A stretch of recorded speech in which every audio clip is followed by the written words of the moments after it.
Hey, class. Hope you're having a good day today. Um, Today we are going over the statutes of fraud. So, looking at some frauds that can affect the outcome of a contract. So, certain contracts must be in writing to be valid and enforceable. So, to kind of remember this, just remember my legs. Now, right here is not really a picture of my legs, but it's just an easy acronym to remember. So, M would be marriage. The Y would be over a year. So, marriage over a year would be my.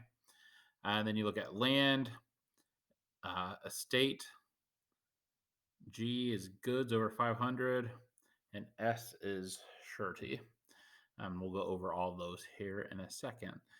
So, if a contract should be in writing, but it's not, courts will kind of look at the extent of the performance, right? So, if it's something that is done, what are they going to do versus something that is in the process of being completed? So, let's take a look.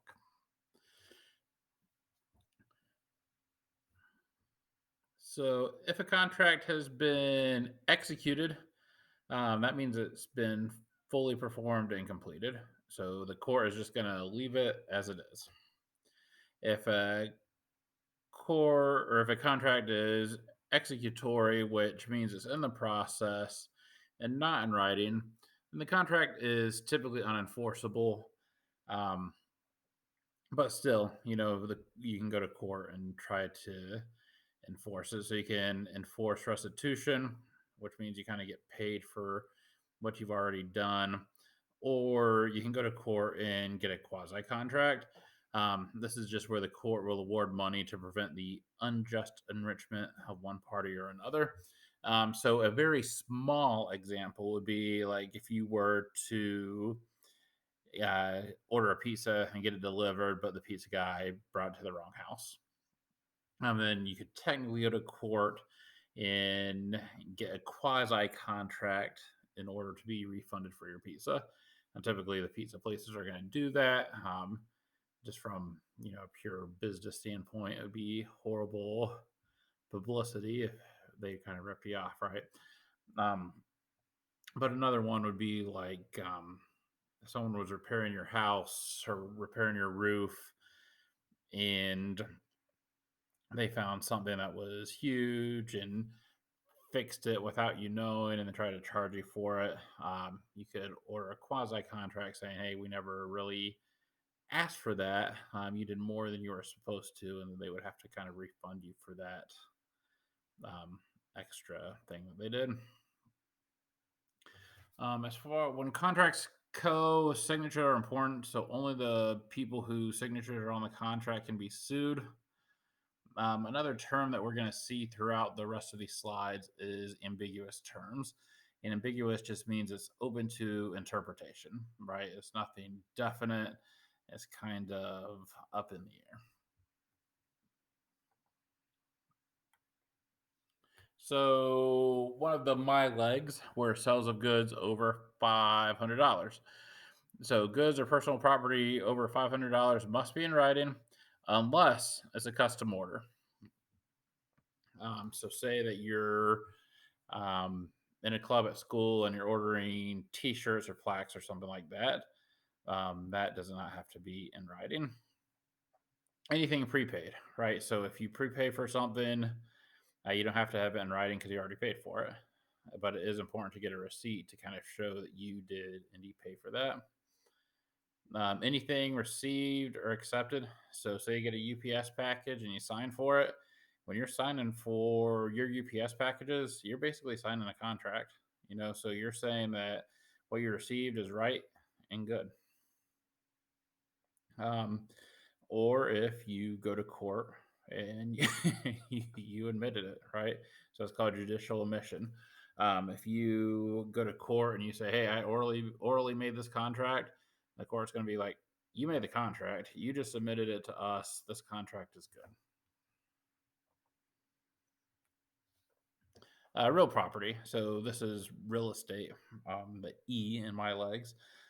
So real estate would be immovable property. So this includes land, attached buildings, like houses, factories, barns, warehouses, things like that. Most states require that you get a licensed real estate broker.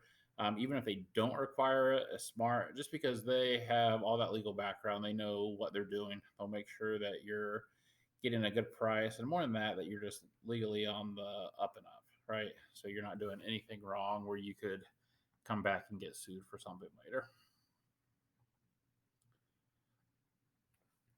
And next, we're looking at contracts greater than 1 year. So the time begins when the contract is actually made, not when the performance begins. So if you are buying a new house or something, and the contract is it will be done within a year. So the contract starts right when you sign it, right? You're saying this needs to be done within the year that from when I sign this. If they don't start it for 6 months, that's fine. I mean, if they're getting it done within the year, they're perfectly fine. But if they don't, then they're going to be in trouble. So if a verbal contract was made more than a year, but it took over a year to perform, contract is still valid. Um, there are tests. So was it possible to perform the task in 1 year? Um, if it's something that's outrageous that you know that it's not going to be done within a year, then the contract's probably not going to be valid. Was it a reasonable request, right? So if not, the contract's probably not going to be valid. Paying another debt, right? So this has to be in writing too, or sometimes it has to be in writing. So if it's a collateral promise, it does have to be in writing. This is a promise to pay a debt of another to an original promise, right? So this would be like if, and this will happen to you when you get a place, when you go off to college, you get your first apartment, you rent your first house. Um, the landlords or the apartment complex is going to make your parents sign a collateral promise saying that if you can't afford to pay it, which you're college students, you're probably not going to be able to afford it right away. Your parents will pay it for you. Primary promise is similar, but it doesn't have to be in writing. So this would be a promise to pay another's debt that is not conditioned upon a person's failure to pay. Um, so this would be like student loans, right? So when you're out of college, um, your parents can co-sign for a student loan, saying that they can help you pay for it. Um, but by that time, you should be in a position where you can start paying. Um, Paying deceased debt. So if you have a family member that dies, a lot of times they'll pay off debts so you don't have to sell assets. So like a house or a car or something expensive maybe that they have that you guys want to keep, you'll pay off the debts. And then the main purpose rule. So this is third party is liable for oral promises to pay another debt if the main purpose of the promise serves the promisor's own interest. Um, so let's say that you're building a new house, right? You want it done quick. You want to move in. You're tired of living in an apartment waiting for it to be built. Um, but the builder says, hey, it's going to be a few months before I can pay for the materials, right? So you, as an owner, verbally agree to pay for the materials in advance, and then the builder will pay you back.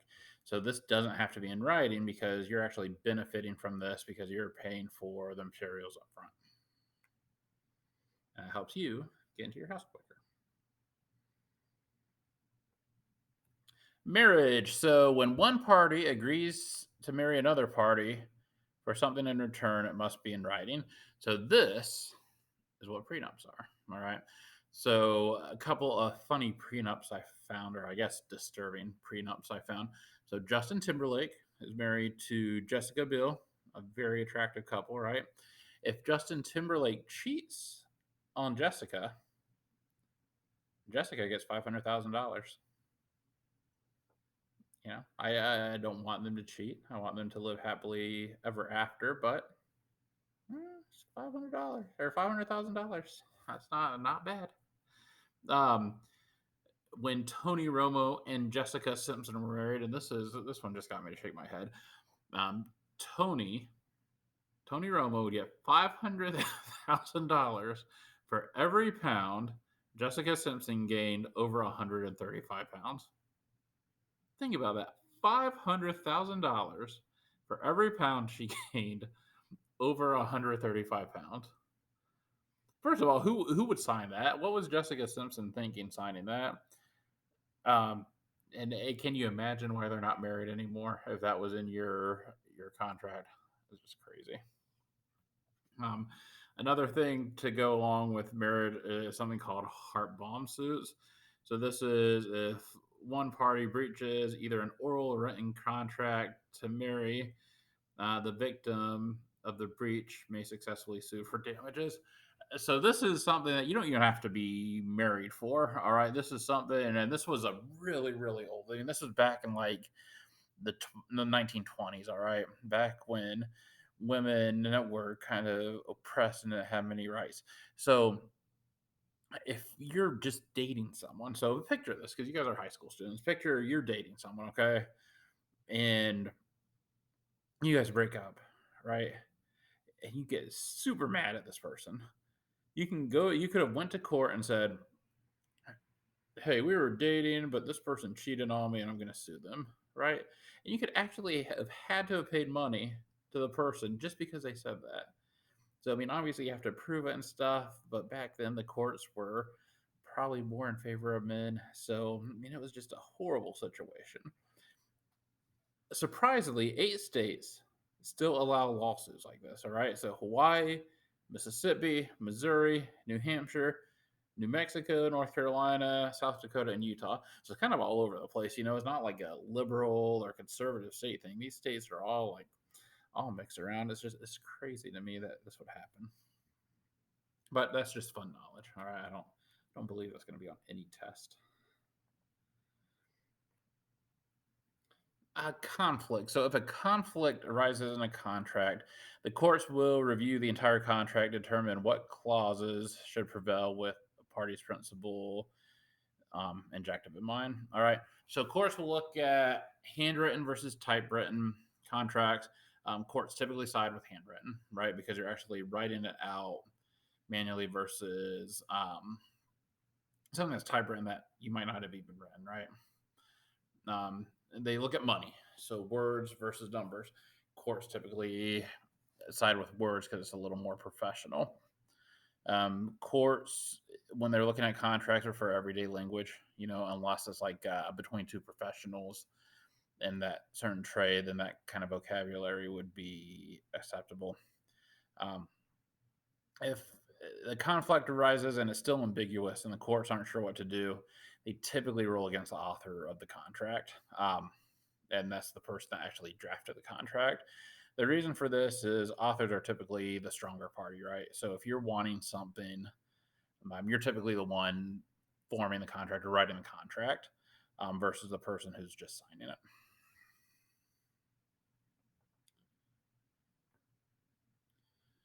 Lastly, we look at parole evidence exceptions. All right. So, parole evidence is the extent to which parties to a case may introduce into court evidence of a prior agreement in order to modify or explain or supplement the contract issue. So a lot of times all the time before you actually sit down and write the contract, you have negotiations, right? So you're going back and forth trying to work out the actual terms. Um, so typically these aren't allowed in court, but there are times they are. All right. So here's the exceptions where parallel evidence rule can be omitted. The big ones to resolve ambiguities, right? So if the court isn't sure really what you're talking about, they're going to want to see some of this parallel evidence just to try to get a better idea of what's going on. If there's a contract mistake, they're going to want to look at evidence to kind of see where you're coming from. Obviously, if the contract was signed under fraud, duress, unconscionable behavior, Porteous interference, anything like that. They're going to look at that evidence to see if that really occurred.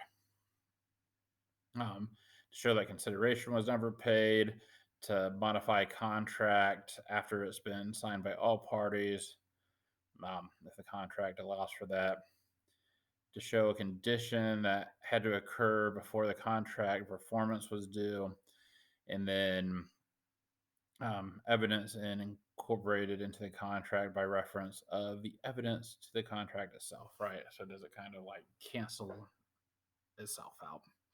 So that is the lesson for today, I believe.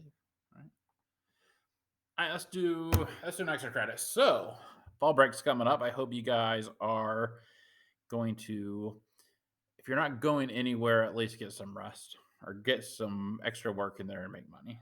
Just make the most of it.